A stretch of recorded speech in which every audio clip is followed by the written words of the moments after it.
مرحبا يا جماعة، كيفكن؟ شو الأخبار؟ يلي ما بيعرفني أنا اسمي فادي توبان، وعندي قناة تانية مننزل فيها فلوقات ومننزل فيها ترندات.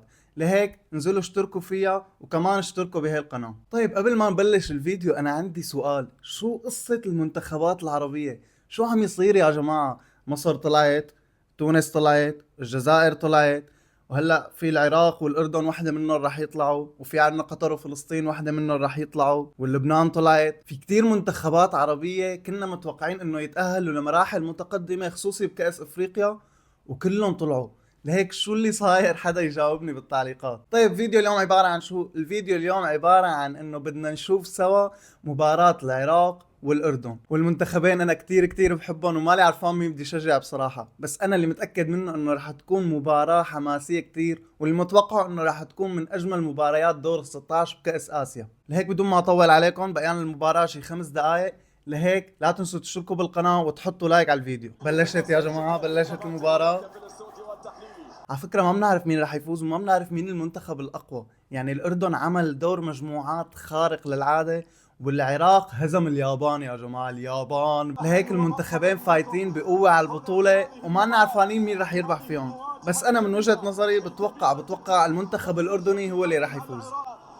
أنا الجمهور العراقي والجمهور الأردني، المباراة كتير كتير حماسية.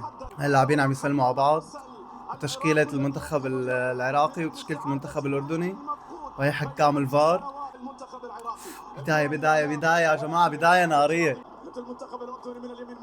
هجمة هجمة، أوه فيها جزاء، فيها جزاء شيء. اوه والله روح له راسه. لحد الآن يا جماعة المنتخب العراقي ضاغط، بس المباراة متكافئة، بس شكله المنتخب العراقي راح يسجل أول، هيك أنا حاسس. أوه.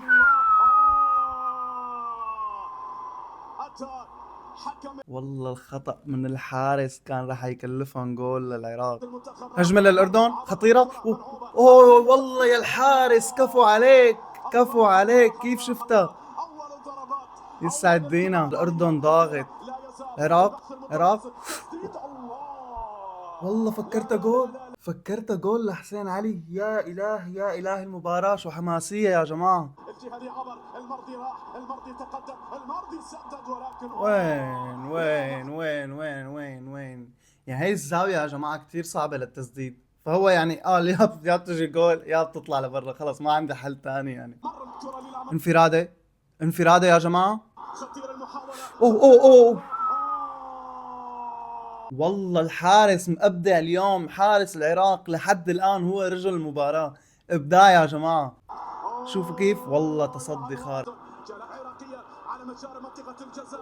اوه الله عليك، الله عليك على هالتسديدة. والله الحراس اليوم مبدعين مبدعين، والشوط الأول يا جماعة كتير حماسي، بس لهلا ما شفنا ولا جول لأي طرف.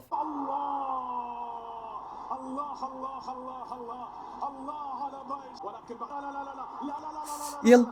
أوه كأنه ضربة جزاء، كأنه ضربة جزاء يا جماعة، كأنه ضربة جزاء للأردن. والله فات بالمنتخب كله موسى التعمري. ما انحسبت يا جماعة ضربة الجزاء. صرنا الدقيقة 43 يا جماعة، ولهلا ما في أي هدف من أي منتخب، بس في هدف جاي على الطريق أنا متأكد، لأنه الفرص كتير خطيرة وللمنتخبين، يعني ما عم نعرف نحن مين بده يسجل أول. يلا جول. يسعد دينك، يسعد دينك يا جماعة. شو عمل بالفريق؟ فات فيهم من نص الملعب، ما حد يعني فتحوا له الطريق. يعني انت وين رايح؟ يعني يزن وين رايح؟ كيف هيك فات بالمنتخب من نص الملعب ووصل على الجول؟ الله 1-0 للمنتخب الأردني. شو هالاحتفالية؟ منسف يا جماعة. رغم الجول يا جماعة لهلا المنتخب العراقي ضاغط وبده يجيب هدف التعادل. أوه. تسديدات صاروخية يا جماعة، شو هاد؟ جاسم، علي جاسم اخ من الجهة اليسرى، محاولة هنا العرضية. اوه والله الدفاع الأردني والحارس الأردني مفظعين اليوم بالمباراة.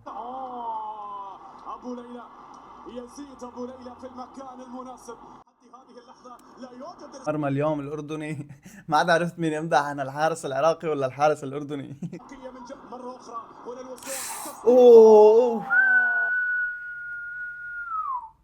شو هالتسديدات الصاروخية من المنتخب العراقي اليوم، ما بدهم يطلعوا من المباراة بدون ما يسجلوا هدف التعادل.